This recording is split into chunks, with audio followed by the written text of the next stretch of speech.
5,000 ارب کے قریب پہنچ چکا ہے۔ اس میں تقریباً 3 گنا اضافہ پی ٹی آئی کی حکومت کر کے گئی ہے، اور آج عملاً صورتحال یہ ہے کہ تمام وفاقی حکومت کے وسائل تقریباً 100% قرضوں کی ادائیگی میں جا رہے ہیں، اور باقی جتنے اخراجات ہیں ان کے لیے اس خسارے کو ادا کرنے کے لیے، پورا کرنے کے لیے مزید قرضوں کی ضرورت ہوگی۔ کیا یہ صورتحال ایک آزاد ملک کے لیے قابل قبول ہے؟ ہم ایک دوراہے پہ کھڑے ہیں۔ جو تباہی ہمیں ورثے میں ملی ہے، اگر ہم بھی سیاسی فیصلے کریں تو ایک ایسا گڑھا کھود کے جائیں گے کہ جس سے شاید نکلنا کسی کے بس کی بات نہیں ہوگا۔ لیکن اس حکومت نے پاکستان کی معیشت کو دوبارہ بحال کرنے کے لیے اپنے اوپر ایک قومی چیلنج عائد کیا ہے۔ ہم کسی سیاسی مصلحت کے تحت حکمرانی نہیں کر رہے، ہم قومی مفاد کے تحت حکمرانی کر رہے ہیں۔ اس وقت سب سے بڑا چیلنج یہ ہے کہ ہم پاکستان کی معیشت کو اور پاکستان کی لا اینڈ آرڈر کی سچویشن کو کیسے نارملائز کریں۔ پچھلی حکومت نے جہاں 4 سالوں میں معیشت کی بنیادوں کو کھوکھلا کیا، وہیں وہ دہشت گردی کی اس جنگ کو جسے ہم 2018 میں جیت کر گئے تھے، اسے بھی انہوں نے نظر انداز کیا، اور 4 سالوں کے اندر مسلسل ایسے اقدامات اٹھائے کہ جن کے ذریعے سے دہشت گردوں کو دوبارہ سر اٹھانے کا موقع ملا۔ پاکستان نے اگر ترقی کرنی ہے تو اس میں انتہا پسندی کے لیے کوئی گنجائش نہیں ہے، پاکستان میں دہشت گردی کے لیے کوئی گنجائش نہیں ہے۔ پاکستان ایک آئینی ملک ہے، اور کوئی ایسا گروہ جو پاکستان کے آئین کو تسلیم نہیں کرتا، اس کے لیے پاکستان میں کوئی گنجائش نہیں ہے۔ پاکستان ایک پلورلسٹک سوسائٹی ہے جس کے فنڈامنٹل رائٹس آئین کے اندر دیے گئے ہیں، اور پاکستان کی اس شناخت کو جو پاکستان کا آئین اسے بحیثیت اسلامی جمہوریہ پاکستان دیتا ہے، کوئی تبدیل نہیں کر سکتا۔ لہٰذا کچھ چیزیں ایسی ہیں کہ جو سیاست سے بالاتر ہیں۔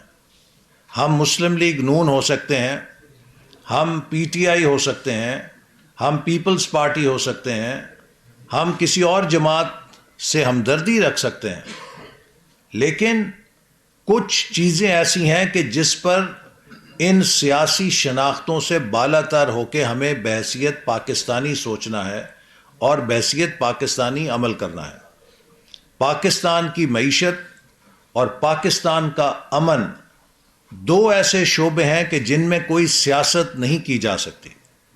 اس لیے میں امید کرتا ہوں کہ پی ٹی آئی جو پاکستان کی ہی ایک سیاسی جماعت ہے، اور عمران خان جو 4 سال تک پاکستان کے مضبوط ترین وزیر اعظم جس ملک نے انہیں بنایا اور انہوں نے اس کا پروٹوکول انجوائے کیا، وہ اس ملک کے ساتھ دشمنی روا نہیں رکھیں گے، وہ اس ملک کے مفادات کا خیال کریں گے۔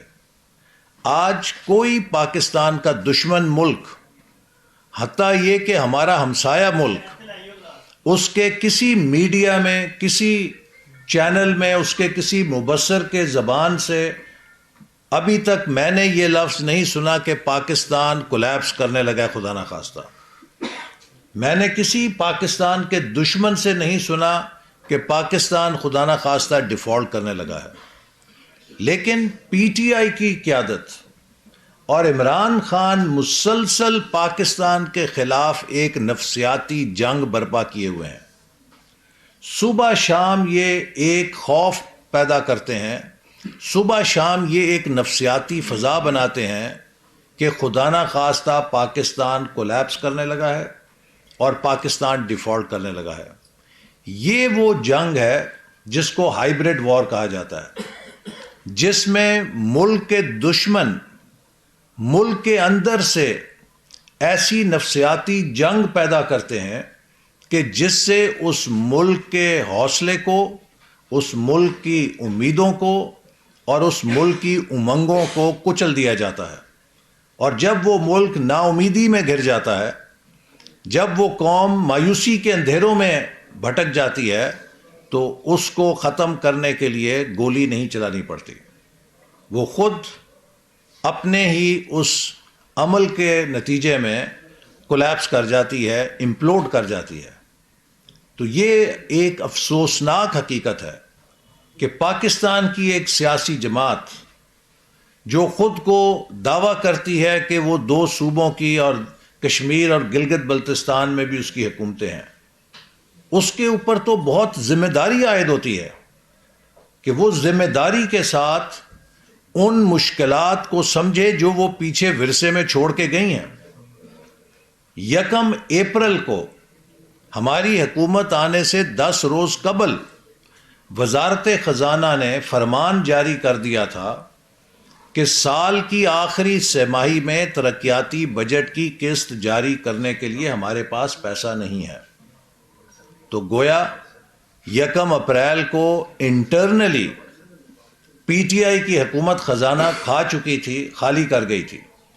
پاکستان کے ترقیاتی بجٹ کو لپیٹ کر اس کو پیٹرول اور ڈیزل کی سبسڈی میں ڈال دیا گیا تھا، جس کے لیے اس کے پاس کوئی پیسے نہیں تھے. آپ کو یاد ہوگا کہ عمران خان نے کہا تھا کہ ہم نے 200 ارب روپے کا بندوبست کر لیا ہے اور ہم اس سے لوگوں کو یہ سبسڈی دے رہے ہیں. تو وہ 200 روپے کا بندوبست پی ایس ڈی پی یا ترقیاتی بجٹ کی آخری قسط کو بند کر کے کیا گیا تھا، جبکہ دنیا میں تیل کی قیمتیں بڑھ رہی تھیں.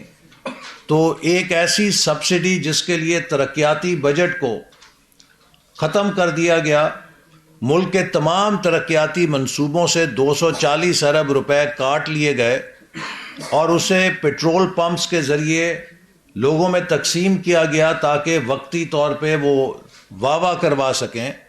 لیکن اس نے ملک کی معیشت میں اتنا بڑا چھید کر دیا کہ اسے سنبھالنے کے لیے بعد میں ہمیں بہت مشکل فیصلے کرنے پڑے.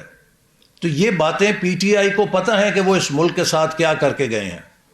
تو اگر وہ ملک کی تعمیر میں حصہ نہیں لے سکتے تو کم از کم انہیں اپنی زبان بند رکھنی چاہیے کہ ملک کا ہم مزید نقصان نہ کریں. لیکن آپ نے دیکھا ہے کہ پی ٹی آئی اس وقت مسلسل وہ ہمارا نقصان نہیں کر رہی، وہ ہمیں ٹارگٹ نہیں کر رہی. پی ٹی آئی اور عمران نیازی مسلسل پاکستان کو ٹارگٹ کر رہے ہیں، پاکستان کے حوالے سے بدگمانیاں پھیلا رہے ہیں، پاکستان کے حوالے سے مایوسیاں پھیلا رہے ہیں، پاکستان کے آئی ایم ایف کے پروگرام کو ٹارگٹ کر رہے ہیں، پاکستان کو ملنے والی بیرونی امداد کو ٹارگٹ کر رہے ہیں کہ جو اتنے بڑے سیلاب کے نتیجے میں ہمیں ملنی تھی اور ملے گی انشاءاللہ. اس امداد کو روکنے کے لیے مسلسل ایک کیمپین چلا رہے ہیں بین الاقوامی سطح پر کہ آپ پاکستان کی مدد نہ کریں. کیا یہ پاکستانیت ہے؟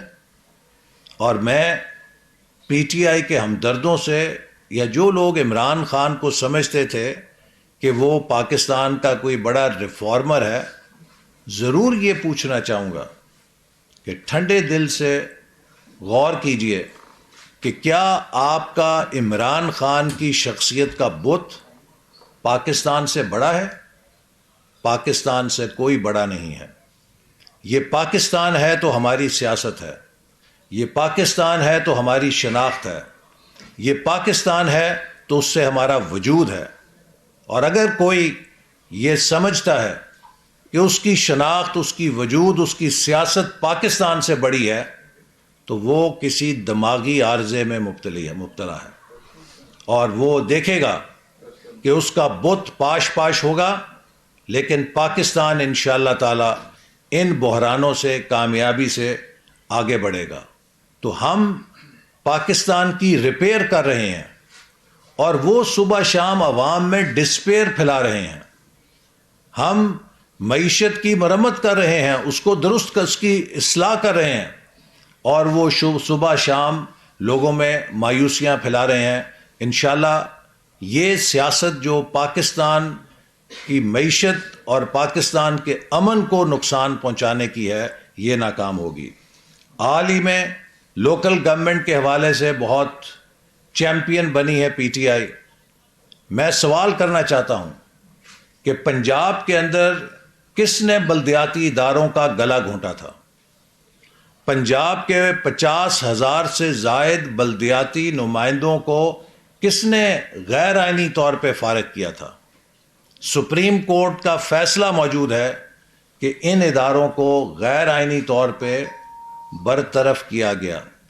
لیکن جب سپریم کورٹ نے پنجاب کے بلدیاتی اداروں کو بحال کیا تو کس نے 7 مہینے تک سپریم کورٹ کے اس فیصلے کے ساتھ فٹ بال کھیلا؟ سپریم کورٹ کے اس فیصلے کو جوتیوں کے نیچے، پیروں کے نیچے روندا. لیکن مجھے افسوس سے کہنا پڑتا ہے کہ ہمیں تو ہلکی سی آ کرنے پہ بھی توہین عدالت کا نوٹس ہو جاتا ہے، لیکن عمران نیازی اور عثمان بزدار نے سپریم کورٹ کے چیف جسٹس کے بینچ کے فیصلے کی دھجیاں اڑائیں. لیکن کبھی کسی نے نہ وزیر اعلیٰ کو پوچھا کہ جناب مہربانی کر کے ہمارے فیصلے پہ آپ عمل کیوں نہیں کر رہے، یہی بتا دیں ہمیں. میری ادب سے عدلیہ سے درخواست ہے کہ عوام کے اندر یہ تاثر گہرا ہوتا جا رہا ہے کہ عمران نیازی کو عدالتی استثناء حاصل ہے، عمران نیازی کو عدالت سے این آر او ملتا ہے، اور اس کے مخالفین جو ہیں وہ قانون کو ان کو استعمال کیا جاتا ہے کہ قانون کی شکنجے میں آئیں. وہ مسلم لیگ نون کے رہنماؤں کو تو نااہل کر دیا جاتا ہے توہین عدالت میں. مسلم لیگ نون کے امیدوار تو الیکشنوں سے باہر ہو جاتے ہیں، لیکن عمران نیازی ججوں کی توہین کرے، خاتون جج کی توہین کرے، سپریم کورٹ کے فیصلوں کو روندے، اس کو استثناء حاصل ہے.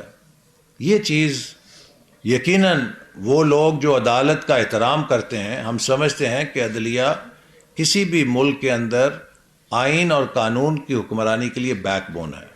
تو میں کسی قسم کا توہین نہیں کر رہا، ادب کے ساتھ، نہایت ہی ادب کے ساتھ عرض کر رہا ہوں کہ ہماری اعلیٰ عدلیہ کو اس چیز کا نوٹس لینا چاہیے کہ ایک شخص آئین اور قانون کو رونتا ہے لیکن اس کی کوئی باز پرس نہیں ہے. تو یہ معیار سب کے لیے ایک جیسا ہونا چاہیے. اور میں ابھی تک یہ سمجھنے سے قاصر ہوں کہ 7 مہینے تک سپریم کورٹ کے فیصلے پر عمران خان نے عمل نہیں کیا، عثمان بزدار نے عمل نہیں کیا، لیکن ان سے کسی نے کیوں پوچھ گچھ نہیں کی. اسی طرح پنجاب کے اندر 2018 میں عوام نے مسلم لیگ نون کو مینڈیٹ دیا. آج پاکستان کے اندر سیاسی عدم استحکام کی بڑی وجہ یہ ہے کہ پاکستان کے سب سے بڑے صوبے سے اس کا مینڈیٹ چھینا گیا ہوا ہے. 2018 میں پنجاب کے عوام نے مسلم لیگ نون کو مینڈیٹ دیا، وہ مینڈیٹ اسے چھینا گیا، اور عثمان بزدار کی صورت میں پنجاب کو سزا دی گئی، اور پنجاب کی انتظامی صلاحیت کو، پنجاب کی ترقی کو تباہ و برباد کیا گیا. اور جب ووٹ آف نو کانفیڈنس کے ذریعے اس صورتحال کی کریکشن ہوئی تو پھر عدالتی مداخلت کے ذریعے پی ٹی آئی کی حکومت کو بحال کر دیا گیا، اور اس فیصلے نے پاکستان کے آئین کے مطابق ان اراکین کے حق کے ووٹ کو شمار نہیں کیا جس کے اوپر تمام قانونی ماہرین متفق ہیں کہ that tent amounts to rewriting the constitution. اور آج بھی وہ ریویو پٹیشن سپریم کورٹ میں پڑی ہے، اس پر فیصلہ کیا جانا چاہیے کہ جو پاکستان کے آئین میں اراکین اسمبلی کے پاس عدم اعتماد کے ووٹ میں ووٹ ڈالنے کا حق ہے، کیا اسے سپریم کورٹ کا فیصلہ چھین سکتا ہے یا اس کو صرف پاکستان کا آئین ان سے چھین سکتا ہے؟ لہذا ایک دوبارہ پنجاب کے اوپر حکومت مسلط کر دی گئی جس کے پاس 2018 کا مینڈیٹ نہیں ہے، اور اسے عدالتی فیصلے کے ذریعے مسلط کیا گیا. اور آج کیا اس انجام ہے کہ تقریباً 559 ارب روپے کا جو ڈیولپمنٹ فنڈ ہے وہ چند ماہ کے اندر اڑا دیا گیا ہے اور کسی کو نہیں پتا وہ کہاں گیا ہے. بدترین انتظامی بدنظمی پنجاب کے اندر چل رہی ہے کہ جہاں پر افسران، سینئر افسران نوکری کرنے کے لیے تیار نہیں ہیں.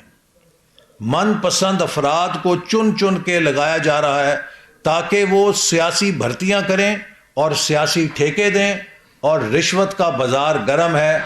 اور لاہور شہر کا جو ماسٹر پلان تیار کیا گیا ہے اس میں تمام ریئل اسٹیٹ مافیا سے پیسے لے کر گرین ایریاز کو اڑا کر تباہی کر دی گئی ہے. لاہور کے اندر جب اورنج لائن چل رہی تھی تو اس وقت وہ بڑی سول سوسائٹی نے ایک چبرجی کے مونیومنٹ کے اوپر ہی پٹیشن کر دی تھی. تو میں دعوت دیتا ہوں سول سوسائٹی کو، ذرا یہ ماسٹر پلان کا بھی جائزہ لیں کہ اس کے اندر لاہور کے ساتھ کیا انجام ہو رہا ہے. تو میں آخر میں یہی بات کہنا چاہتا ہوں کہ انشاءاللہ تعالی جو کولیشن گورنمنٹ ہے، ہم نے تہیہ کیا ہے کہ ہم جتنے بھی مشکل فیصلے ہیں وہ کریں گے، لیکن پاکستان کو اس بحران سے نکالیں گے. اور 2013 میں بھی ہمیں شکستہ حال پاکستان ملا تھا، لیکن 2 سے 3 سال میں ہم نے اسے ٹرن اراؤنڈ کر دیا تھا. 2022 میں بھی ہمیں شکستہ حال پاکستان ملا ہے، لیکن انشاءاللہ تعالی اس کو بھی ہم 2 سے 3 سال کے اندر ٹرن اراؤنڈ کر کے 5 سالوں کے اندر اندر یہ دوبارہ اسی ترقی کے سفر پہ گامزن ہوگا جیسے 2017-18 میں پاکستان ترقی کے سفر پہ گامزن تھا. میری امید ہے کہ 2023 کے اندر ہم پاکستان کو امن استحکام کا گوارا بیناک بنا کر پاکستان کی سلامتی کو پیش نظر رکھتے ہوئے اس میں امن، بھائی چارہ، یکجہتی کو فروغ دیں گے، اقتصادی چیلنجز کا سامنا کریں گے اور ملک میں دہشت گردی کو شکست دیں گے. آخری بات، جو لوگ الیکشن کی بات کرتے ہیں، میں پی ٹی آئی کو یاد دلانا چاہتا ہوں کہ Imran Khan council of common interest کے اجلاس میں یہ فیصلہ کر کے گئے ہیں، جس کا اعلان ان کے وزیر منصوبہ بندی اسد عمر صاحب نے پریس بریفنگ میں کیا تھا کہ اگلے election council of common interest کے مطابق نئی مردم شماری کے اوپر ہوں گے. یہ ایک آئینی ضرورت ہے کہ نئی مردم شماری مکمل ہونے کے بعد آئندہ عام انتخابات کا انعقاد کیا جائے، چونکہ پچھلی مردم شماری پہ صوبہ سندھ نے اعتراض کیا تھا اور اس کی مشروط منظوری دی تھی کہ اس کے اوپر نیا الیکشن نہیں کیا جائے گا. تو لہٰذا اپریل 30 تک نئی مردم شماری کے نتائج آئیں گے. اس کے بعد 4 ماہ الیکشن کمیشن کو درکار ہیں آئین کے مطابق حلقہ بندی کرنے کے لیے. تو یہ اگست تک سائیکل پہنچتا ہے اور اگست میں ہی اسمبلیوں کی مدت مکمل ہوتی ہے، اور اس کے بعد پھر 60 دنوں میں جنرل الیکشن کا ٹائم فریم ہے جو اکتوبر 2023 بنتا ہے. تو اس کے علاوہ یہ بات بھی پیش نظر رہنی چاہیے کہ جو اس وقت ملک کی معاشی صورتحال پی ٹی آئی چھوڑ کے گئی ہے اور جو اس وقت سیکیورٹی کی صورتحال ہے، کیا ہم 4 ماہ کے لیے ملک میں ویکیوم یا خلا پیدا کر سکتے ہیں کہ جب کوئی مستقل حکومت نہ ہو، ایک نگران حکومت ہو جس کا آئینی مینڈیٹ صرف اسے الیکشن کی نگرانی تک محدود کرتا ہے؟ اس وقت ہم ایک بہت پل صراط سے گزر رہے ہیں. ہر روز ہمیں فائر فائٹنگ کرنی پڑتی ہے کہ ہم ملک کو قدم بقدم ان بحرانوں سے نکال کر استحکام کی طرف لے کے جائیں. تو اس سفر کے اندر کیا خلل ڈالا جا سکتا ہے؟ نہیں ڈالا جا سکتا. میں پھر کہوں گا کہ ایک شخص کی انا، ایک شخص کی ضد اور ایک شخص کی جو نفرت ہے، ایگو ہے، اس کے آگے ملک چھوٹا نہیں ہے، ملک بہت بڑا ہے. اور ہم پاکستان کو ایک شخص کی ضد کی بھینٹ نہیں چڑھا سکتے. انشاءاللہ پاکستان آگے بڑھے گا، اور 2023 میں ہماری دعا ہے کہ اللہ تعالیٰ پاکستان کو 2022 کے مقابلے میں زیادہ پرامن بنائے اور زیادہ مستحکم بنائے. اچھا اس بات سے یہ بتا دیجیے گا کہ سال 2022 جو ہے وہ معیشت کے لحاظ سے مشکل ترین سال رہا. کیا اس کی وجہ جو سیاسی عدم استحکام ہے، اور اس کے ساتھ یہ بھی بتا دیجیے گا کہ پاکستان تحریک انصاف سمجھتی ہے کہ ملک دیوالیے کی طرف جا رہا ہے اور کوئی ٹیکنوکریٹ گورنمنٹ کسی آئے گی اور ہم اس کو قبول نہیں کرتے؟ دیکھیے 2022 معاشی طور پہ سخت ترین اس وجہ سے رہا کہ ایک تو ہماری معیشت 1 جنوری 2022 سے زوال کی طرف تیزی کے ساتھ جا رہی تھی. اور جب آپ معیشت کو سلائیڈ کر دیں، یوں نیچے کی طرف ڈال دیں، تو معیشت کار نہیں ہے کہ اس کا سٹیئرنگ موڑیں گے تو مڑ جائے گی. معیشت کی مثال ایک بہت بڑے جہاز کی، بحری جہاز کی ہوتی ہے کہ جس کی سمت کاٹتے کاٹتے بدلتے بدلتے بھی آپ کو بڑا چکر کاٹنا پڑتا ہے. تو آج کے جو معاشی فیصلے ہیں وہ کم سے کم بھی 6 سے 8 ماہ میں جا کے اثر دکھاتے ہیں. تو جو تباہی جنوری 2022 سے شروع ہو چکی تھی، تو اس کا جو اثرات ہیں وہ سال تک تو کم از کم سامنے رہتے ہیں بہت شدت کے ساتھ. اور اب ہم جو اقدامات اٹھا رہے ہیں، اگلے سال انشاءاللہ تعالی ہمیں امید ہے کہ ان کے بہتر نتائج آنے شروع ہوں گے. لیکن اس کے ساتھ آپ یہ چیز بھی پیش نظر رکھیں کہ اس تباہی کے ساتھ ہمیں $30 ارب کی سیلاب کی تباہی کا بھی سامنا کرنا پڑا. جو کلائمیٹ ڈیزاسٹر 2022 میں پاکستان نے فیس کی، وہ دور حاضر کی سب سے بڑی کلائمیٹ ڈیزاسٹر تھی. لوگوں کا یہ خیال تھا کہ پاکستان اس کا بوجھ نہیں سنبھال سکے گا، اور پاکستان میں اتنے بڑے سیلاب کے نتیجے میں کم سے کم 10 سے 15 ہزار اموات ہو سکتی ہیں. لیکن الحمدللہ تمام حکومتوں نے، صوبائی، وفاقی، مسلح افواج، humanitarian organizations, civil society, private sector, ہم نے بحیثیت قوم اس مصیبت کا کامیابی سے مقابلہ کیا. تیسری بات یہ ہے کہ گلوبل اکانومی بدترین بحران میں دھنس چکی ہے. اس وقت آپ ورلڈ بینک، IMF کی رپورٹس پڑھیں، ایشین ڈیولپمنٹ بینک کی رپورٹ پڑھیں، وہ ابھی بھی یہ فور کاسٹ کر رہے ہیں کہ 2023 میں ہائی گلوبل انفلیشن ہوگی، اور 2023 میں دنیا کی معیشت کساد بازاری کا شکار رہے گی. تو گلوبلی 2023 بھی ایک مشکل سال قرار دیا جا رہا ہے. تو اس حوالے سے ہم پہ مزید ذمہ داری عائد ہوتی ہے کہ ہم ملک کے اندر امن اور استحکام پہ کمپرومائز نہ کریں، جبکہ گلوبل اکانومی کی فضائیں بھی مخالف یا سخت ہیں. تو ہمیں اور زیادہ احتیاط اور محتاط ہو کے چلنے کی ضرورت ہے. اور جو آپ نے ٹیکنوکریٹس کی بات کی، اس کا تو آئین میں کوئی وجود نہیں ہے کہ کسی قسم کی ٹیکنوکریٹ حکومت ہو سکتی ہے. ایسا نہیں، اقبال صاحب آپ نے فرمایا کہ آپ جو حکومت کر رہے ہیں وہ عوامی مفاد کے لیے کر رہے ہیں. جی جی سر، اس وقت جو پیٹرول ہے وہ انٹرنیشنل مارکیٹ میں بڑی نچلی سطح پہ ہے، آپ اس پہ کوئی اس میں قیمتوں میں کمی نہیں کر رہے. اس کے بعد آپ کے آنے کے بعد بجلی کی قیمتوں میں بے تحاشا اضافہ ہوا، تو عوام کو تو آپ کے آنے کے بعد ان پہ مہنگائی کا بوجھ بڑھا، تو ریلیف آپ نے عوام کو پھر کہاں؟ دیکھیے، جو ہمارے دور میں عوام پہ بوجھ پڑا ہے یا پڑ رہا ہے، اس کی بنیادی وجہ وہ IMF کا معاہدہ ہے جس پہ عمران نیازی کی حکومت نے دستخط کیے. IMF کو یقین دلایا کہ ہم ان شرائط کو پورا کریں گے، اور وہ پھر ان شرائط ناموں سے پیچھے ہٹ گئے، اور اس سے IMF کا معاہدہ ٹوٹ گیا اور پاکستان ایک شدید معاشی بحران کا شکار ہو گیا. آج اس صورتحال کا مقابلہ کرنے کے لیے اور آئی ایم ایف کے پروگرام کو بحال رکھنے کے لیے آئی ایم ایف کی شرط ہے کہ ان شرطوں کو آپ پورا کریں جو حکومت نے ہمارے ساتھ طے کی ہیں. اب ہمارے پاس ایک چوائس یہ ہے کہ ہم آئی ایم ایف کے معاہدے سے پیچھے ہٹ جائیں. اگر ہم آئی ایم ایف کے معاہدے سے پیچھے ہٹتے ہیں تو اس کی قیمت اس سے بہت زیادہ ہے کہ جو ہم آئی ایم ایف کا معاہدہ پورا کرتے ہوئے شرائط جو پچھلی حکومت کر گئی ہے اس پر عمل درآمد کر کے تھوڑی سی تکلیف کاٹیں.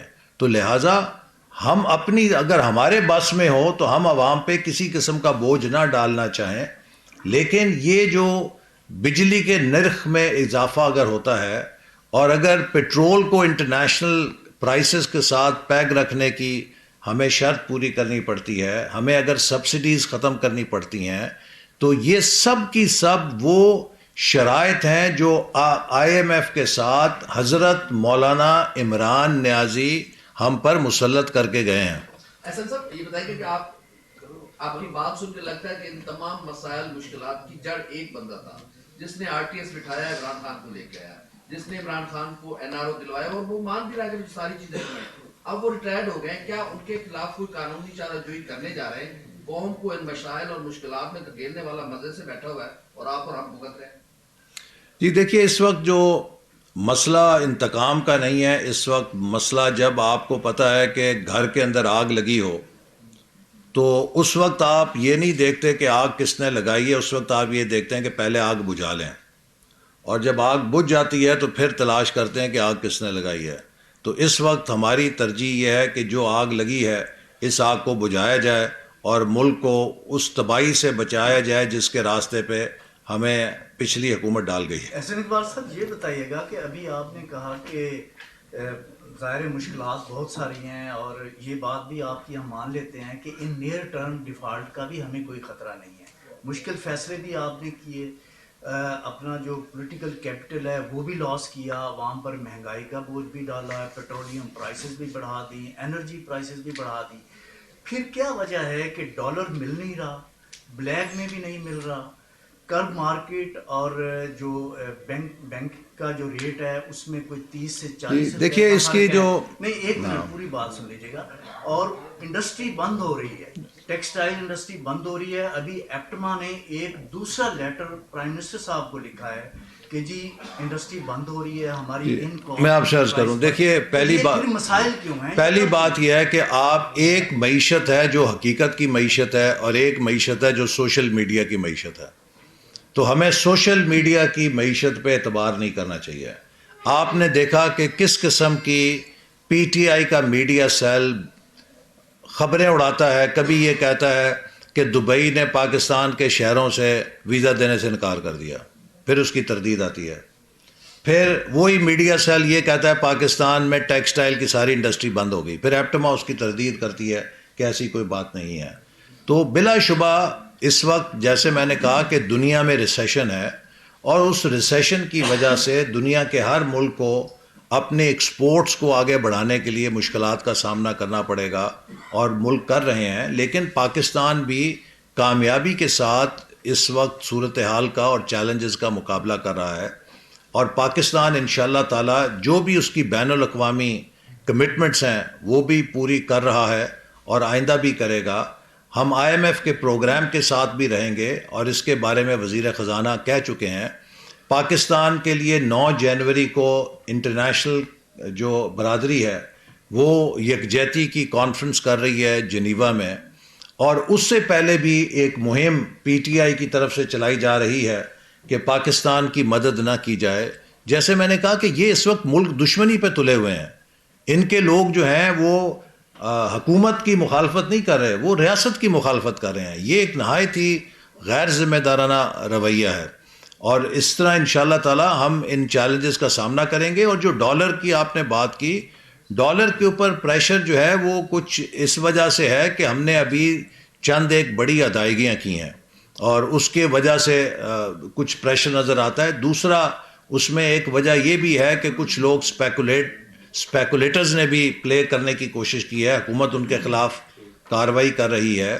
کچھ جو ڈالر ہے اس کی خریداری کی جو ٹریل ہے وہ ہمارے کچھ افغانستان کے جو کاروباری لوگ ہیں ان تک بھی ہے کہ وہ لوگ بھی یہاں سے ڈالر خریدنے ہیں. اس کا بھی اسٹیٹ بینک اور ادارے نوٹس لے رہے ہیں اور افغانستان کی حکومت سے بھی ہم بات چیت کر رہے ہیں.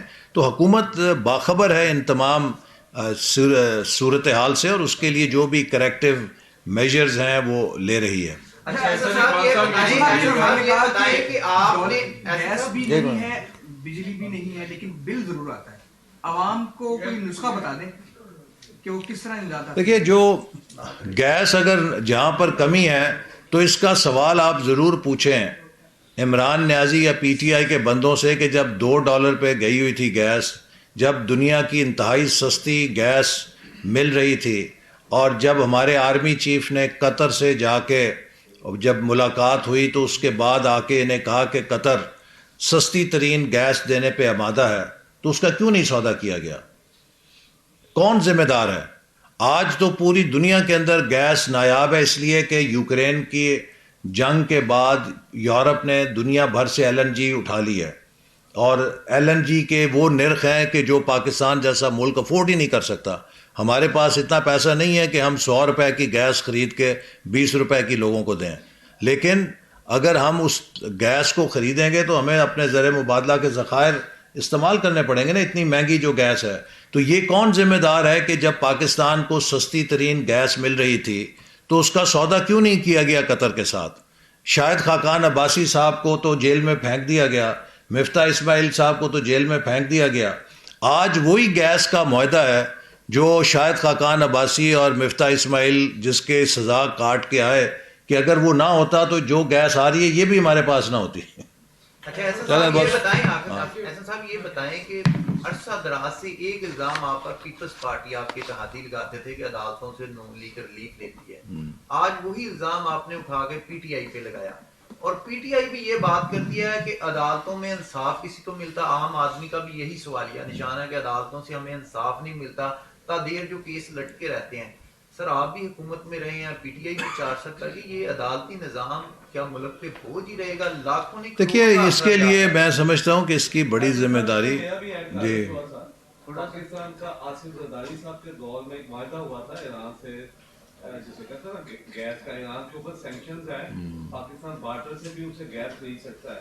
وائی یہ شارٹ ٹرم اگر اویلیبلٹی تھی جو اس حکومت نے شارٹ ٹرم اویلیبلٹی کو ایکسرسائز کرنے کی کوشش کیوں نہیں؟ وہ اس میں کچھ ابھی انفراسٹرکچر کی کمی ہے نا. اگر ہم اس کے اوپر کام کریں تو وہ گیس پائپ لائن آگے لانی ہے, وہ تو فوری نہیں ہو سکتی. تو لہٰذا ہماری کوشش یہ ہے کہ جن ممالک کے ساتھ جس میں روس بھی شامل ہے, ہم دنیا کی عام بینکنگ سسٹم سے ٹرانزیکشن نہیں کر سکتے تو بارٹر ٹریڈ کے معاہدے ان کے ساتھ کریں.